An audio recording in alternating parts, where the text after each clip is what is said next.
मैं Madan sir, unique physics में आपका स्वागत है। तो दोस्तों, विद्युत धारा वाला चैप्टर पढ़ रहे थे अपने। इसके अंदर अपना 5 नंबर लेक्चर है, जिसमें अपने प्रतिरोध की निर्भरता के बारे में पढ़ेंगे। पीछे की क्लास में ओम के नियम के अंदर मैंने आपको बताया था कि प्रतिरोध जो था आपके पास, वो भौतिक अवस्था के ऊपर निर्भर करता है। जैसे ओम का नियम आपने पढ़ा था, V equal to I R. V equal to I R अपनों ने ओम्स लॉ पढ़ा था, जिसमें R जब आप निकालते थे तो R आता था V अपॉन आई। तो ये प्रतिरोध V और I के ऊपर निर्भर नहीं करता था, भौतिक अवस्था के ऊपर क्या करता था, निर्भर करता था। और भौतिक अवस्थाओं में मैंने आपको लिखाया था, ताप है, लंबाई है, क्षेत्रफल है, इन अवस्थाओं के ऊपर क्या करता है, निर्भर करता है। तो अपने आज ये पढ़ेंगे कि प्रतिरोध किन किन कारकों पर निर्भर करता है। तो प्रतिरोध होता क्या है, जैसे अपने पास कोई भी चालक होता है, उसको सेल या बैटरी से जोड़ते हैं, तो चालक के मुक्त इलेक्ट्रॉन जो होते हैं चालक के अंदर, वो बैटरी के धन सिरे की तरफ क्या करते हैं, गति करते हैं, और चालक में उपस्थित अन्य आयनों से क्या करते हैं, टकराते रहते हैं। तो इसका मतलब मुक्त इलेक्ट्रॉनों के मार्ग में जो आने वाली जो बाधा है या जो रुकावट है, उस रुकावट को ही क्या कहते हैं, अपने प्रतिरोध कहते हैं। तो अगर आपके पास रुकावट ज्यादा है तो इसका मतलब प्रतिरोध ज्यादा होगा उस चालक का, और जिसमें रुकावट कम है तो उसका प्रतिरोध क्या होगा, अपने पास कम होगा। तो पहला पॉइंट मैं लेता हूं लंबाई पर। लंबाई पर, लेंथ। अगर अपने लेंथ की बात करें तो जैसे मैं कंडक्टर लेता हूं, एक मैंने ये चालक लिया है और एक दूसरा चालक और लेता हूं जो मैंने ये चालक लिया है।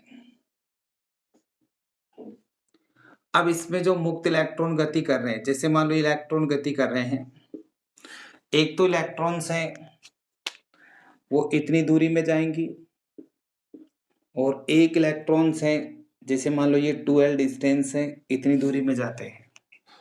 तो रुकावट किस में ज्यादा आएगी? तो अपने स्वाभाविक सी बात है कि जितनी डिस्टेंस ज्यादा होगी, इलेक्ट्रॉन जितनी डिस्टेंस ज्यादा में गति करेंगे, बाधाएं उतनी ही क्या होंगी, ज्यादा आएंगी। और जितनी डिस्टेंस चालक की कम है तो उसकी बाधा है वो उतनी ही क्या होगी, कम आएगी। तो इसका मतलब जो चालक का प्रतिरोध है, लंबाई अगर ज्यादा है तो इसका मतलब बाधा क्या होगी, ज्यादा, और लंबाई कम है तो बाधा क्या होगी, कम होगी। तो अपने यहाँ से क्या लिख सकते हैं, प्रतिरोध होता है वो लंबाई के क्या होता है, समानुपाती होता है। यानी अगर लंबाई बढ़ाओगे तो रुकावट क्या होगी, बढ़ेगी। रुकावट बढ़ेगी तो रुकावट का नाम ही क्या है, प्रतिरोध है, तो प्रतिरोध क्या होगा, बढ़ेगा। अगर लंबाई कम होगी तो रुकावट क्या होगी, कम होगी, और रुकावट कम होगी तो इसका प्रतिरोध क्या होगा, कम होगा। दूसरी बात अपने करते हैं क्षेत्रफल पर, क्रॉस सेक्शनल एरिया। इसी को भी अपने एक एग्जांपल से समझते हैं। जैसे मैं एक चालक लेता हूं, एक चालक मैंने ये लिया है और एक चालक मैंने ये ले लिया। इसका क्रॉस सेक्शन एरिया कम है और इसका क्रॉस सेक्शन एरिया ज्यादा है। अब यहां से 50 इलेक्ट्रॉन्स निकल रहे हैं, यहां से भी 50 इलेक्ट्रॉन निकलेंगे। अब यहां से जो 50 इलेक्ट्रॉन निकलेंगे,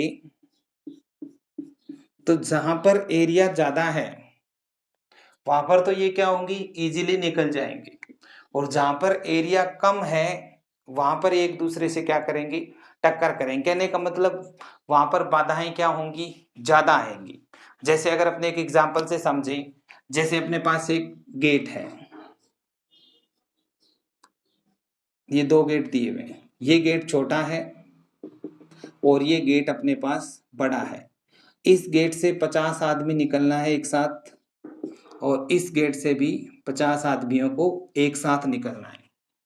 अब इस वाले गेट से जब ये 50 आदमी एक साथ निकलेंगे तो एक दूसरे से क्या करेंगे, टकराएंगे। बाधाएं क्या होंगी, ज्यादा होंगी। और इस वाले गेट से निकलेंगे तो वो क्या होंगे, क्योंकि गेट क्या है, चौड़ा है, साइज क्या है, बड़ा है, यानी क्षेत्रफल क्या है, ज्यादा है, तो रुकावट क्या होगी, कम होगी। तो रुकावट अगर कम है इसमें तो इसका प्रतिरोध क्या होगा, कम। इसमें रुकावट क्या है, ज्यादा है, तो इसका मतलब प्रतिरोध क्या होगा, ज्यादा। तो इसका मतलब जिस कंडक्टर का क्षेत्रफल कम है उसका प्रतिरोध क्या होगा, ज्यादा, और जिसका क्षेत्रफल ज्यादा है उसका प्रतिरोध क्या होगा, कम होगा। तो अपने क्या कह सकते हैं कि जो प्रतिरोध है वो आपके पास क्षेत्रफल के क्या होगा, व्युत्क्रमानुपाती होगा। यानी क्षेत्रफल ज्यादा तो रुकावट क्या होगी, कम। रुकावट कम का मतलब प्रतिरोध क्या होगा, कम। और क्षेत्रफल कम तो रुकावट क्या होगी, ज्यादा, तो प्रतिरोध क्या होगा, ज्यादा हो जाएगा। तो ये अपने पास समीकरण नंबर क्या आ जाएगी, 2 आ जाएगी। पहले इन दोनों पॉइंटों को समझते हैं अपने पास। अब मैं क्या करता हूं, समीकरण 1 व 2 से दोनों को कंबाइंड कर देता हूं। R proportional to L by A, equation number 3, या इसको रहने दो third number. R proportional to L by A, तो R equal to rho L by A. अब जो यहां पर ये रो आया है अपने पास, ये नियतांक है, और इस नियतांक को अपने कहते हैं विशिष्ट प्रतिरोध, या अपने कहते हैं प्रतिरोधकता। विशिष्ट प्रतिरोध या प्रतिरोधकता। तो जब मैं यहां से रो निकालूंगा तो रो की वैल्यू मेरे पास कितनी आ जाएगी, आर ए बाई एल। ये मेरे पास यहां से क्या निकल जाएगी, इसकी रेजिस्टिविटी निकल जाएगी, rho equal to R A by L. अब अपने यहां से इसका मात्रक बना सकते हैं। तो जब अपने इसका मात्रक बनाएंगे रेजिस्टिविटी का, वो देखते हैं यहाँ पे। इसके बाद में यहाँ पे लिख रहा हूं, तो रेजिस्टिविटी रो इक्वल टू का मात्रक, रेजिस्टेंस का मात्रक क्या होता है, ओम, इनटू एरिया का मीटर स्क्वायर अपॉन लंबाई का मीटर। 1 मीटर से 1 मीटर कैंसिल आउट होगा तो अपने पास रेजिस्टिविटी क्या आ जाएगी, यूनिट ओम इनटू मीटर। सबसे महत्वपूर्ण बात यह है कि जो ये रो है, इस रो के फॉर्मूले में आर भी आता है, ए भी आता है और एल भी आता है। तो रेजिस्टिविटी प्रतिरोधकता होती है वो लंबाई और क्षेत्रफल पर निर्भर नहीं करती। प्रतिरोधकता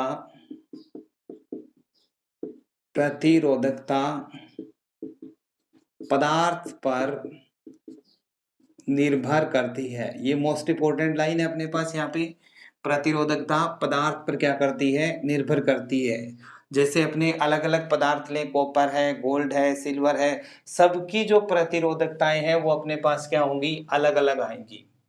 तो प्रतिरोधकता अगर पदार्थ पर निर्भर कर रही है, परंतु प्रतिरोध लंबाई और क्षेत्रफल के ऊपर क्या करता है, निर्भर करता है। प्रतिरोध विभव और धारा के मान के ऊपर निर्भर नहीं करता।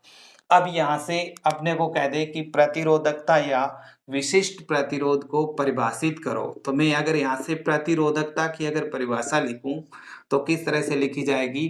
तो इसमें अपने मान लेते हैं, लंबाई को मैंने कर दिया, जैसे फॉर्मूला लिखा मैंने, rho equal to R A by L. तो इसमें मैं एल इक्वल टू कर देता हूँ 1 मीटर और ए इक्वल टू कर देता हूँ 1 मीटर स्क्वेयर। तो आपके पास रो किसके इक्वल आ जाएगा, आर के। तो यहाँ से क्या परिभाषा बनेगी कि जिस तार की लंबाई कितनी हो, 1 मीटर हो, और उसका अनुप्रस्थ काट क्षेत्रफल कितना हो, 1 वर्ग मीटर हो, तो उस तार का प्रतिरोध ही उसका क्या कहलाता है, विशिष्ट प्रतिरोध या प्रतिरोधकता कहलाती है। यानी जिस तार की लंबाई 1 मीटर हो और उसका अनुप्रस्थ काट क्षेत्रफल 1 वर्ग मीटर हो या 1 मीटर स्क्वायर हो, 1 वर्ग मीटर हो, तो उस तार का प्रतिरोध ही विशिष्ट प्रतिरोध कहलाता है। अब विशिष्ट प्रतिरोध को अपने क्या कह सकते हैं, प्रतिरोधकता भी कहते हैं। तीसरी बात, ये जो प्रतिरोध होता है ये आपके पास पदार्थ की प्रकृति पर भी क्या करता है, निर्भर करता है। यानी अलग अलग पदार्थों के लिए प्रतिरोध अलग अलग आएगा। कैसे? क्योंकि यहाँ पे जो प्रतिरोध का सूत्र है जो अपनों ने यहाँ पे निकाला है, सॉरी ये प्रतिरोध का है, उसके फॉर्मूले में क्या आ रहा है, रो आ रहा है। तीसरी बात अगर मैं करता हूं इसमें पदार्थ की, तो पदार्थ यानी R इक्वल टू आपने लिखा रो L बाई ए। अब पदार्थ पर कैसे निर्भर करेगा, विभिन्न जितने भी पदार्थ लेंगे सब पदार्थों के लिए रो की वैल्यू क्या है, अलग अलग है। अगर रो की वैल्यू अलग अलग आएगी सबके लिए तो इसका प्रतिरोध भी क्या होगा, अलग अलग आएगा। तो तीसरी चीज अपने पास प्रतिरोध होता है वो पदार्थ की प्रकृति पर भी क्या करता है, निर्भर करता है। अब अपने चौथा पढ़ेंगे ताप पर निर्भरता, टेम्परेचर पर कैसे डिपेंड करता है।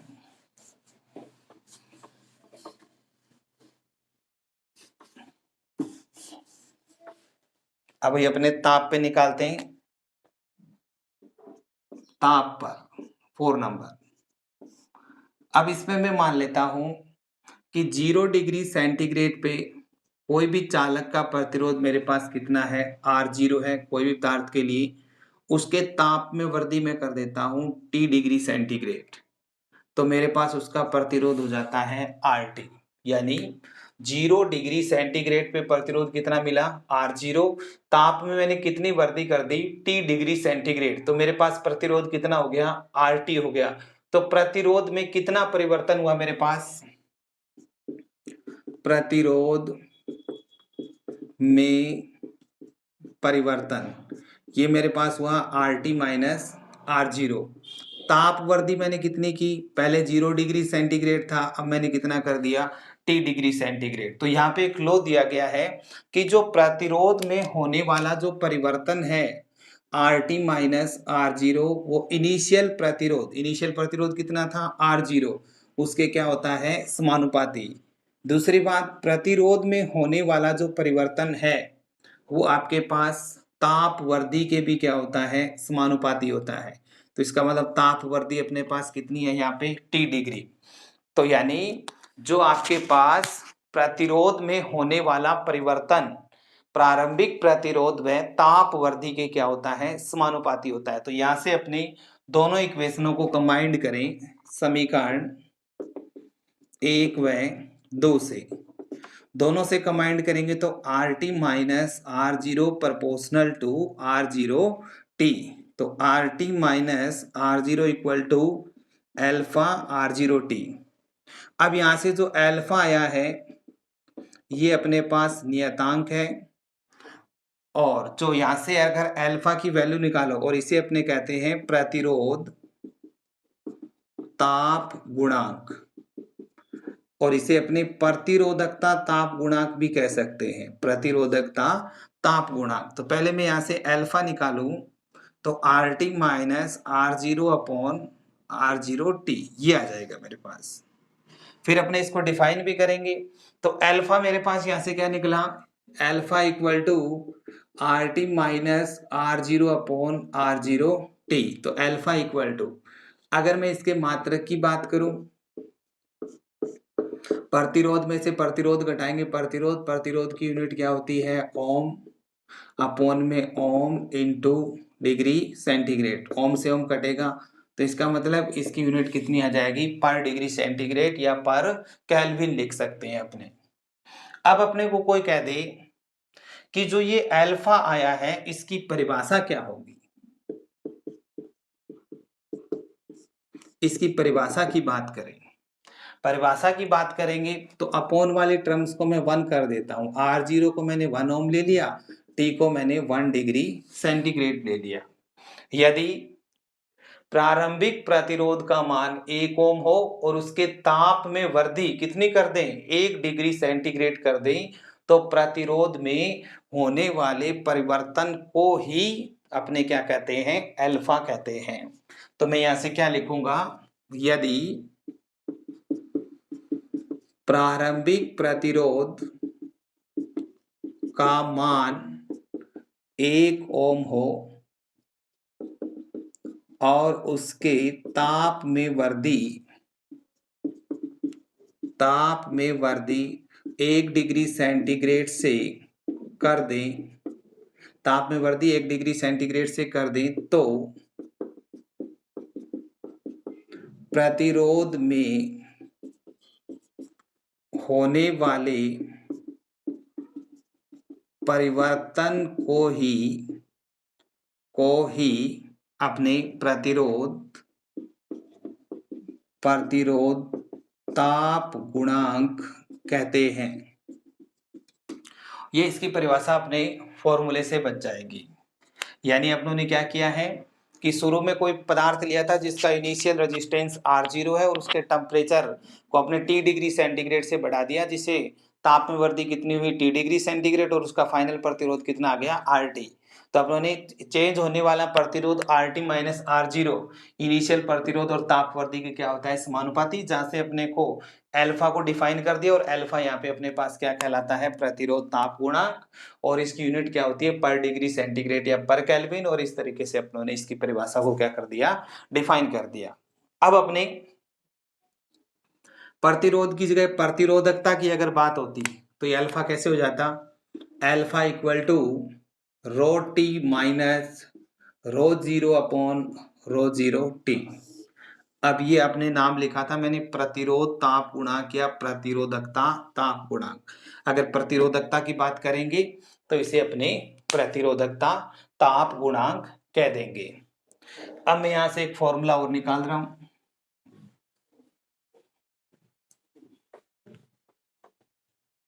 अगर अपने एक फॉर्मूला और निकालें, जैसे अल्फा इक्वल टू चल रहा है अपने पास RT minus R0 upon R0T, तो इसका cross multiply RT minus R0 equal to alpha R0T।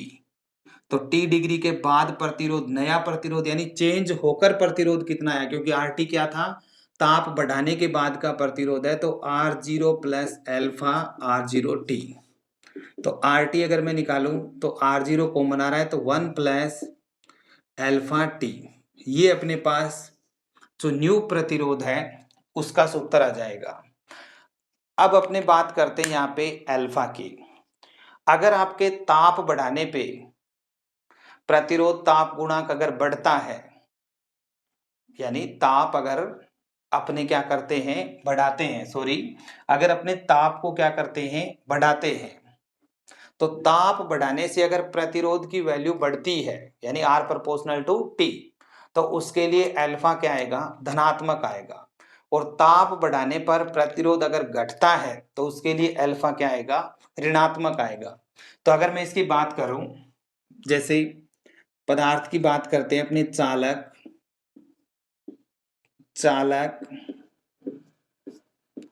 कुचालक और अर्धचालक। चालकों के लिए इसकी वैल्यू पॉजिटिव होती है, कुचालकों के लिए 0 और अर्धचालकों के लिए इसकी वैल्यू नेगेटिव होती है। तो अगर इस सूत्र में मैं वैल्यू रखूं RT equal to R0 plus alpha की वैल्यू अगर मेरे पास पॉजिटिव में है R0T, तो ये पॉजिटिव में तो कुछ वैल्यू पॉजिटिव में आएगी और R0 में कुछ टर्म क्या हो रही है जुड़ रही है। इसका मतलब इस प्रतिरोध से बाद का प्रतिरोध है वो क्या हो जाएगा बढ़ जाएगा। तो अपने कह सकते हैं कि चालकों के लिए ताप बढ़ाने पर चालकों का ताप बढ़ाने पर प्रतिरोध क्या होता है बढ़ता है, ये अपने सूत्र से कह सकते हैं। इसकी अगर मैं बात करूं यहाँ पे, तो अगर आप यहाँ पे अल्फा की वैल्यू 0 रख दोगे तो RT इक्वल टू क्या आ जाएगा R0 प्लस 0, यानी RT इक्वल टू R0। इसका मतलब अगर अपने ने क्या कर दिया अल्फा अगर यहाँ से 0 रखते हैं तो इसका मीनिंग कुचालकों के लिए ताप बढ़ाने पर प्रतिरोध के मान में कोई भी प्रभाव नहीं पड़ेगा, यानी इनिशियल प्रतिरोध है वही अपना क्या है फाइनल है। अब अपने यहाँ पे मैं अर्धचालक की बात करता हूँ। अर्धचालक में क्या है, नेगेटिव, तो R T equal to R0 plus alpha R0 T. अगर मैं यहाँ पे अल्फा की वैल्यू नेगेटिव में रख रहा हूं तो इसका मतलब ये पूरी टर्म्स क्या होगी, माइनस में। तो R0 में से कुछ टर्म क्या होगी, घटेगी तो इसका मतलब RT में से कुछ घट रहा है, तो इसका मतलब घटने का मतलब प्रतिरोध अपने पास पहले से क्या हो जाएगा, कम आ जाएगा। तो इसका मतलब अर्धचालकों के लिए चालक जितने भी हैं, ताप बढ़ाने पे प्रतिरोध का मान क्या हो जाएगा, बढ़ जाएगा। परंतु अर्धचालकों के लिए अगर अपने क्या लिख सकते हैं, अर्धचालकों के जैसे स्टैंडर्ड जर्मेनियम सिलिकॉन का पूछ ले अपने, तो अर्धचालकों के लिए ताप बढ़ाने पर प्रतिरोध का मान घटता है। तो ये चीज आ जाएगी। तो दोस्तों आज अपनों ने प्रतिरोध की निर्भरताएं पढ़ी हैं कि प्रतिरोध लंबाई के समानुपाती, क्षेत्रफल के व्युत्क्रमानुपाती। तो वहां से अपनों ने दोनों इक्वेशनों को कंबाइंड करके प्रतिरोधकता के बारे में पढ़ा है, और प्रतिरोधकता के मात्रक और प्रतिरोधकता पदार्थ के ऊपर क्या करती है, निर्भर करती है। यहाँ से अपनों ने इसकी परिभाषा को भी देखा है। इसके बाद अपनों ने प्रतिरोधक, ये जो प्रतिरोध है ये आपका पदार्थ पर भी निर्भर करता है, पदार्थ की प्रकृति पर। और फोर्थ अपने देखा है ताप पर। ताप पर निर्भरता लिखी तो अपने पास दोनों इक्वेशनें जो अपने कंबाइंड हुई, तो वहां से अपने पास एक अल्फा मिला जिसे अपने प्रतिरोध ताप गुणांक कहते हैं। और अल्फा की वैल्यू अपने चालक, कुचालक और अर्धचालक के अकॉर्डिंग निकाल के पॉजिटिव, जीरो और नेगेटिव, जिससे अपनों ने देखा कि चालकों के लिए ताप बढ़ाने पे प्रतिरोध क्या होता है, बढ़ता है, अर्धचालकों के लिए घटता है, और कुचालकों के लिए कोई भी प्रभाव नहीं पड़ता। तो दोस्तों आपको वीडियो अच्छी लगी होगी तो चैनल को सब्सक्राइब करें और बेल आइकन को क्लिक करें ताकि आपको न्यू वीडियो का नोटिफिकेशन मिलता रहे। और ज़्यादा से ज़्यादा दोस्तों शेयर करें, लाइक करें। Thank you.